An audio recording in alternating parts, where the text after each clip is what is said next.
Kill St Anne. This, according to David O'Riordan, is likely to be the site of an ancient medieval church, possibly founded by Saint Sanctan.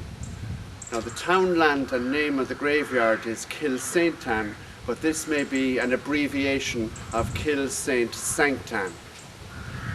There is a townland just to the north of here called Farran, up that way.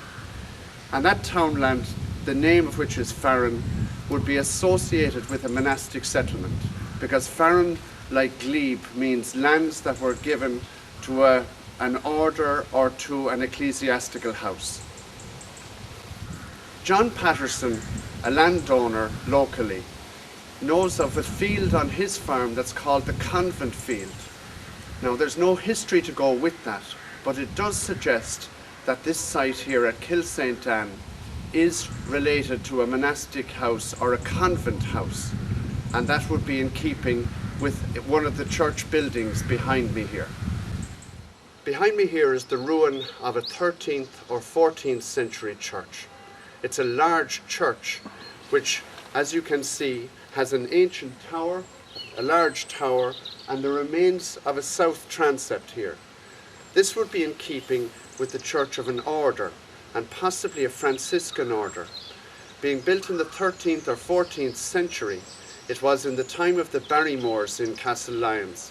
So it was dedicated to Saint Nicholas, who was the patron saint of the Normans, really. So we have a church with a tower, a south transept, the nave down below, and the remains of what would have been then the choir and the east wall are now gone, and there is a large mausoleum to the Barrymores in what would have been the chancel.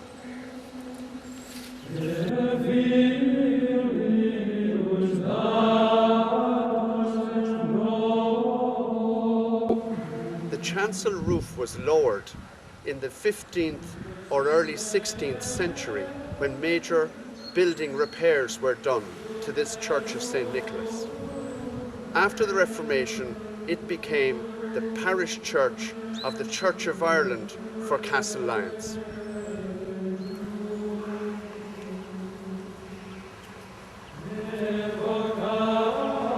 In the 17th century, the start of the 17th century, Lord Barrymore, who was head of the Barrymore family, a Catholic Norman landowner for this area of Castlelyons, died.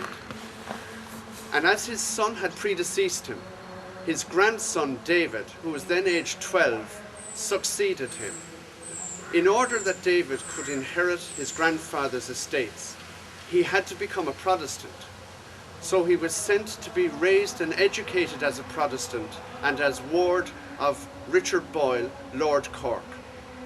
At the age of 16, he married Lord Cork's daughter, Alice, and forged a strong connection between the Barrymore and Lord Cork estates. These estates would have fought on the side of the parliamentarians during the uprising of 1641 against the Irish.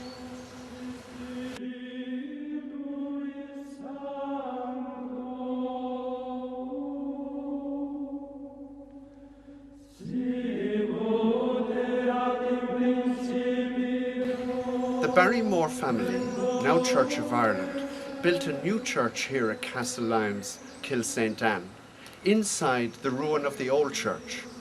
It was opened in 1771. The north wall of the old church was incorporated into the building of the new church, and the east end window, said to have come from the old church, is within the crossing or under the tower of the old church. The new church was extensively renovated in 1899 with new furnishings inserted, and it remained as parish church to the Church of Ireland community here in Castlelyons until its closure in 1962.